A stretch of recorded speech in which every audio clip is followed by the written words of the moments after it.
कांग्रेस के पूर्व नेता हैं सज्जन कुमार से जुड़ी एक अगली खबर, जिसको आज सजा सुनाई जानी है। दरअसल 1984 के जो सिख दंगे हैं उससे जुड़े हुए एक मामले में दिल्ली के राउस एवेन्यू कोर्ट पहले ही सज्जन कुमार को दोषी करार कर चुका है।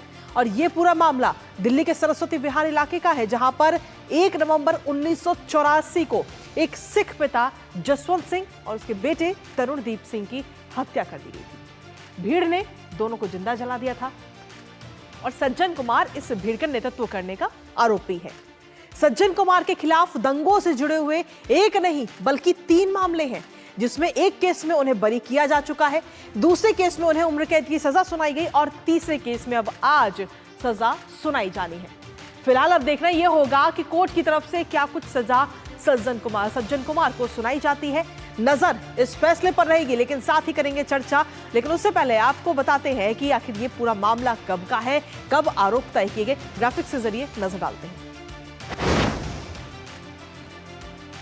तो देखिए 1984 का ये पूरा मामला, 1984 में जो दंगे हुए थे उस दौरान बाप और बेटे की हत्या की गई थी भीड़ के द्वारा, जिसके बाद में साल 2021 में इस पूरे मामले में आरोप तय किए गए। और अब आज साल 2025 की जब हम बात कर रहे हैं तो आज इस पूरे मामले पर फैसला सुनाया जाएगा। हालांकि ये फैसला क्या होगा, दिल्ली की राउस एवेन्यू कोर्ट क्या फैसला सुनाएगी, इस पर नजर हमारी लगातार बनी हुई। लेकिन आप सोचिए कि 1984 का ये पूरा मामला 2021 में आरोप तय किए जाते हैं और 2025 में फैसला सुनाया जाता है। हालांकि इससे पहले अगर हम देखें तो 3 बार जो है फैसला सुनाने की तारीख थी, लेकिन वो टाल दी गई। अब आज ये फैसला सुनाया जाएगा राउस एवेन्यू कोर्ट की तरफ से, इस पर नजर लगातार बनी रहेगी। लेकिन इसके साथ ही आपको बता दें कि सज्जन कुमार को क्या सजा दी जा सकती है कोर्ट की तरफ से, उस पर भी एक बार नजर डाल लेते हैं।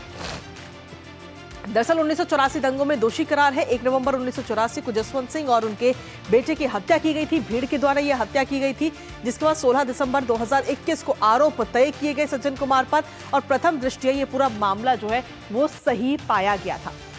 सितंबर 2023 में सुल्तानपुरी हत्या मामले में बरी कर दिया गया सज्जन कुमार को और उस पूरे मामले में यानी कुल मिलाकर हम देखें तो एक नहीं बल्कि 3 मामले सज्जन कुमार पर। इसके साथ ही 17 दिसंबर 2018 की बात करें तो 5 सिखों की हत्या से जुड़े एक मामले में उम्र कैद की सजा सज्जन कुमार को सुनाई गई। इसके साथ ही 12 फरवरी 2025 की जब हम बात करते हैं हाल ही में, तो 2 सिखों की हत्या से जुड़े एक मामले में दोषी करार सज्जन कुमार को किया गया। अब दोषी होने के बाद में अब आज सजा सुनाई जानी है, तो आज इस फैसले पर नजर लगातार बनी रहेगी कि क्या फैसला सुनाया जाता है। हालांकि इससे पहले अगर हम देखें तो पहले 3 बार ये फैसला टल चुका है और अब आज इसमें फैसला सुनाया जाना है। तो ऐसे में सीधे तौर पर देखें तो पहले 3 बार फैसला टल चुका है, आज फैसला सुनाया जाना है। क्या ये फैसला सुनाया जाता है, फांसी की सजा दी जाएगी या उम्र कैद दी जाएगी या कोई और सजा दी जाती है, इस पर नजर रहेगी। सीबीआई ने साल 2005 में आयोग की सिफारिश पर केस ये पूरा दर्ज किया गया था। साल 2015 में केंद्र सरकार ने एसआईटी का गठन करके जो 1984 का ये जो पूरे दंगे का मामला था, उस वो वाली जो फाइल है वो दोबारा खोली गई थी। फिलहाल दिल्ली की तिहाड़ जेल में सजा काट रहा है सज्जन कुमार और कहीं ना कहीं एक मामले में उम्र कैद की सजा सुनाई गई थी और जिसके बाद में अब आज जो तीसरा मामला है उसमें सजा का ऐलान होना है। क्या रहेगी ये सजा, करेंगे विस्तार से बात। हमारे साथ में हमारे सहयोगी नीरज सिंह इस वक्त जुड़ रहे, सीधा उन्हीं का रुख करेंगे। नीरज, अगर हम एक तरह से देखें तो उम्र कैद की सजा सज्जन पहले से ही काट रहे हैं और अब आज जो है वो तीसरे मामले में सजा का ऐलान होना है। राउस एवेन्यू कोर्ट की तरफ से ये सजा सुनाई जाएगी।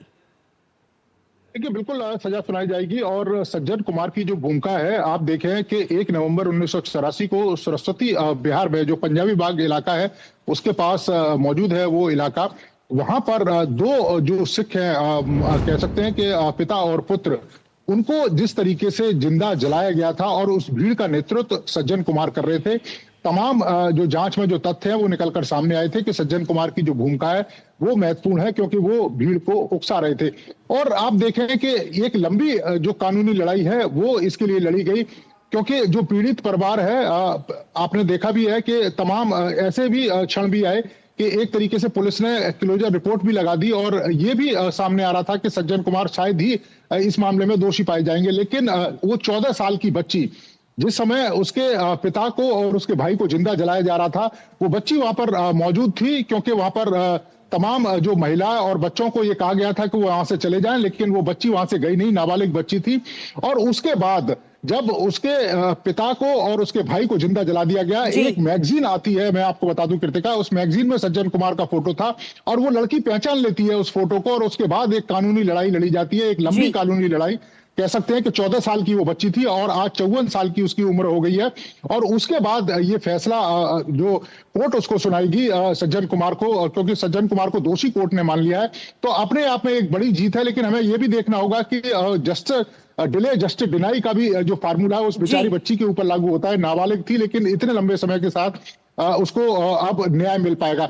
तो सज्जन कुमार को करीब 1 से 2 के बीच में कभी भी सजा सुनाई जा सकती है और उम्मीद की जा रही है कि जिस तरीके से पुरानी सजा में उनको उम्र कैद मिला है, तो इसमें भी उनको उम्र कैद या उससे ज्यादा की जो सजा है वो राउज एवेन्यू कोर्ट उनको सुना सकता है। कृतिका, नीरज, इसके साथ ही अगर हम देखें तो इस पूरे मामले में सुनवाई के दौरान जब सजा का ऐलान होना तो 3 बार वो सजा का ऐलान टाल दिया गया, जिसके बाद में अब आज सजा का ऐलान होना है। साथ ही आपसे ये भी जानना चाहेंगे कि क्या कुछ सजा दी जा सकती है, क्योंकि उम्र कैद तो वो पहले से ही काट रहे हैं।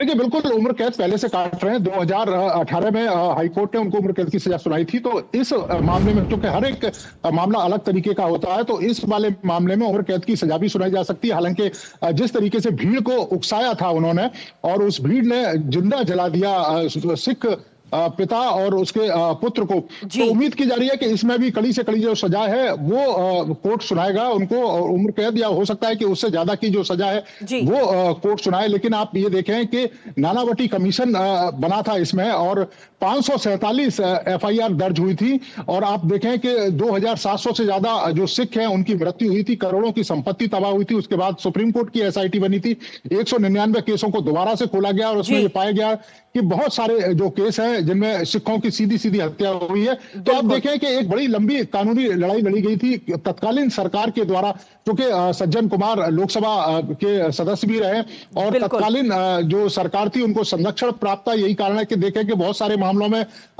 जो क्लोजर रिपोर्ट है वो लगा दी गई। 240 मामले ऐसे थे जिनमें अज्ञात कह के जो केस है वो बंद कर दिया। 250 मामले ऐसे थे जिनमें जो तमाम आरोपी थी वो बरी हो गए थे। और उसके बाद 2015 में एक बार दोबारा से कानूनी लड़ाई इसके लिए शुरू की गई जब मोदी गवर्नमेंट आई, और आज आप देखें कि उन लोगों को न्याय मिल रहा है जिन लोगों ने अपने परिजनों को खोया है।